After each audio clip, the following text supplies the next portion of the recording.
great to be here today. How many of you have heard about live streaming? Okay, great. If we look at it in the context of the evolution of user-generated media, we can see sort of an inevitable progression of humans wanting to interact through more tactile and enhanced sensory media, from text to images to video to real-time text to real-time images, and now to real-time video. The human mind is built in a way that we all want to socialize, and to do it through a simulation is really at the heart of what social networks are, and we're starting to see social networks that are happening live and in real time. That real-time feedback is just more rewarding than having to wait a half hour and to see how many likes you got on your photo. You can get that feedback immediately. And so what's interesting when thinking about live video social interactions is to ask ourselves, okay, well, what's coming up after that? And if we ask ourselves what's coming up after that, we can have a stronger understanding of actually what's happening today from a future historical perspective, so to say. And what's happening is more immersion through virtual reality. We all know that Facebook purchased for $2 billion a virtual reality company. More comfort, stuff like the glasses that was the failed Google product. Will be many more coming up like that. Making it seamless. Why would I want to hold something when I am communicating and interacting through a social simulation? Making it more tactile. Wearables are, as we all know, something that is coming up. Making it easy. This is a hologram scanning so that this person can appear in multiple places and interact all over the world. Having stronger sensory impact. This is actually a suit that's being sold today on the market so that gamers could feel more like they are part of the experience. And doing it with anybody all over the world, regardless of what language you speak. So automatic language translation. And here we're seeing in this example from NTT Docomo, 3 holograms talking in 3 different languages. Back to today. Today we have this really backwards technology called you have to hold on to your phone in order to live stream. Well, I want to use both my hands, but I can't. And this is really where the technology is today. The enabling technology is camera through your phone, and that's where we are in history. And you know, the sort of takeaway is the technology enables it, culture demands it, the users will use it in order to have immediate stimulation through social networking engagement. So this is kind of like the background. Another piece of background before we jump and talk a little bit more about revenue models for live streaming and also look at some use cases is you know, big picture trends that are happening. Gaming, these networks tend to be highly gamified and reward you through points and levels and currencies. People feeling very comfortable around building their brands. Broadcasting yourself may have sounded like, you know, something that nobody wants to do. Well, in a world in which people are building their own personal brands, it's something that millions of people are excited about, leaning in, wanting to participate more, that being part of the culture. The fact that there is Wi-Fi everywhere. We see countries like Saudi Arabia where there is very cheap 4G and 4G LTE coming online really fast and adapting these technologies, where other countries like Brazil, where they still are on 3G, not yet, coming up. So the whole world is going to be there soon. People feeling very comfortable with video. We all do Hangouts and FaceTime, stuff we didn't do just 2-3 years ago. And we talked about the real-time feedback and gratification. Another interesting data point here is who is the target audience for this? And the target audience for, you know, emerging technologies like Facebook and Snapchat and Instagram has always been the teens and the young adults. This is a Pew Research from just recently. Almost a quarter of teenagers are saying that they check their social media almost constantly. Almost constantly, well, the next step is actually constantly. And we actually see people going to sleep with their live cameras on because they want to feel connected. And the first thing when they wake up, they want to see how many people interacted with them. So this may be actually a good moment to do a quick demo. And let's jump in. Hopefully we can hear and see what's going on here. I'm on 4G here in New York. It's turning green. Okay. You're the magician's assistant in their dreams. So we have these Barbara's folks awesome. broadcasting. Whoa. Let's go ahead and watch this guy. And I'm going to ask him to give a shout out to somebody here. Running down to the riptide, taking away to the dark side. I wanna be your left friend. Cause I love you. And what is your name? When you're singing that song, yeah, Vanessa. I got a lump in my throat, cause you're gonna sing the words wrong. Thank you, Cassie, for another 500 bars. You're amazing, Cassie. Thank you. Thank you, Cassie.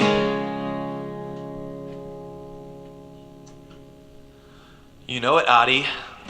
Vanessa, how are you doing? How you doing, Vanessa, Adi's friend? Oh, Vanessa, how you doing? Thanks for stopping by. Oh, Vanessa, how you doing? You're friends with Adi. He's a pretty cool guy, yeah. Oh, everybody type shout out to Vanessa. Whoa. Everybody type shout out to Vanessa in the chat. Everybody in here type shout out to Vanessa. Hey Vanessa, hey Vanessa. Hey Vanessa, how you doing, girl? Hey Vanessa, hey Vanessa. Hey, so Vanessa, this is just one out of thousands of broadcasts that are happening right now all over the world in multiple topics. Oh, Vanessa's up in the chat. You get the idea. Everybody better say hello. The secret sauce is that the audience are real participatories. And in that sense, you give the audience multiple ways to interact, not just chat. Vote. By voting, the audience is deciding what's trending in real time, just like Reddit. Sharing, highly gamified. This used to be a regular share button. As soon as we added a number to it, it became a game and a contest of how much more sharing can happen in a broadcast. Chatting, of course. Front row seats for those users who want to pay and engage more and be recognized. Status associated with people. All the elements of game mechanics. Platforms like this really have several options in terms of monetization. One of them is virtual goods, in-app purchases, premium goods. In our case, the ability to help somebody trend because you like them, the ability to send a super message like the one I sent asking this guy to sing for Vanessa. That cost me 40 cents. For the broadcasters themselves, they can actually earn. We can see an end of broadcast screen here for a broadcaster. So we've created an ecosystem here where, you know, just like with eBay, people could start selling stuff from home. Now folks can start making revenue from home by practicing their talent, by interacting, by live broadcasting. And here we can see that the model is indeed working. And it has been working, curiously, in China for years. The research shows, and I don't know that I believe the research, but this is a $3.6 billion company that I do believe. But the research shows that 10% of Chinese internet users frequent these services every month. That's about 100 million users per month. and it's all about a gamified social television experience. The other place that it's been working is in eSports, which many of you have heard about, I'm sure. Twitch, purchased by Amazon for $1 billion and created a whole new category. These are folks who play games, and other users from all over the world are watching them playing games. The State Department just introduced a new visa category for e-athletes, and these folks here in the picture are in the World Championship. This guy, PewDiePie, how many of you have heard of PewDiePie? Okay, great. Well, he's an e-athlete, and he makes 8 figures a year by broadcasting himself online for hours a day. The teams that get together now train for 6 to 8 hours a day. So I wanted to share with you a few use cases from what we are familiar with and what's going on our network. Flippin Jinja, he's a 16-year-old homeschooled kid. He flips on walls and on trampolines. He now makes a living by doing his shtick online to fans from all over the world. He's doing so well that his father asked to start broadcasting and become a partner on the system, and now there are 2 cameras in the Flippin Jinja home, Flippin Jinja and Flippin Dad, and it's a real-time reality show. And if you follow Flippin Jinja on YouNow, you'll get updates, push notifications every time him or his dad go live, which happens multiple times throughout the day. It's an ongoing reality show. Mr. Cashier, he works in a deli in Brooklyn. He broadcasts his job. So this is his cashier. He has his phone right here, and he talks to people. That'll be $1.59. He now makes more money broadcasting his job than working in his job. But it's a little hard to, quit your day job for your sidekick when one is dependent on the other. Snow Marty, she is a 17-year-old girl. She doesn't show her face. She just draws. It's nice to see somebody doing what they like and actually getting paid for it.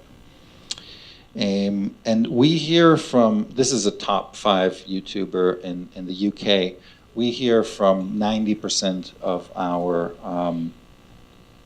partner broadcasters that they earn more revenue by live broadcasting than on YouTube, which is fascinating and interesting. I'll end up with this example. Dr. Walid Kassa is a dentist in Cairo. He broadcasts a talk show every day, and his audience is from the Gulf states, the Arab Gulf states. Fascinating, and also very lucrative. I'm sure he's making more than a lot of other radio announcers in the Middle East. If we kind of fast forward as to what these types of services can do, it's interesting to consider. So here's a map. There are hundreds of thousands of these broadcasts every day. At any given time, there's tens of thousands of broadcasts. They're all on devices that have GPS associated with them, so we know exactly where each of these devices is. I can zoom in into the Paris map, into the Champs-Élysées, and and see the 5 devices that are there right now, and ping one of them, and whisper in the guy's ear to pan right to show us the I Am Charlie memorial that is still going on right now. I can tweet right now and ask to see people playing violin. And maybe I want to see people playing violin jumping on trampolines. And you know what? We can get a few people in the queue playing violin jumping on trampolines. And if we can't, maybe we set a virtual currency number that would make it worthwhile for people to do. And if we can't, maybe we bring up that number.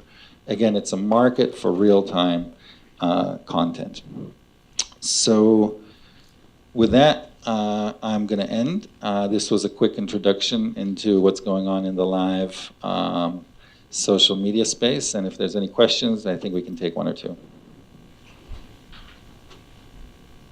Yes. Hi, my name is Sina Alderman from the Daily News. I thought it was fascinating. Thank you for sharing, and particularly the real-time sort of bidding for stuff to happen. Is that self-policing? So, like, you paid him the money, right? You said, shout out to Vanessa. How does that work? Like, do you have to be satisfied, or do you have to be happy with the jumping violin guy before he gets to claim the money, or like, how does that actually work? So there's actually 4 gifts, to be very specific, that cost money. And one of them is a heart. And if I pay for a heart and you get the heart, then you got it. That's it. There, it's very straightforward. Another one is the 50 thumbs up, because I want to promote you, and so I can pay a little bit to promote you, and then I'm happy that you're promoted, so that's fulfilled. Another one is a tip, where I'm actually tipping you money, and that's also fulfilled because I know you've received it. And the last one is the message, which we did for Vanessa, and that's a certified live chat. And so the broadcaster must click on it to accept it. And so I'm satisfied that they accepted it, otherwise I won't pay. Whether they do it or not, it's a different story, but at least we brought it as far as we could, and it works very well. We don't hear much complaints. Okay, thanks everyone.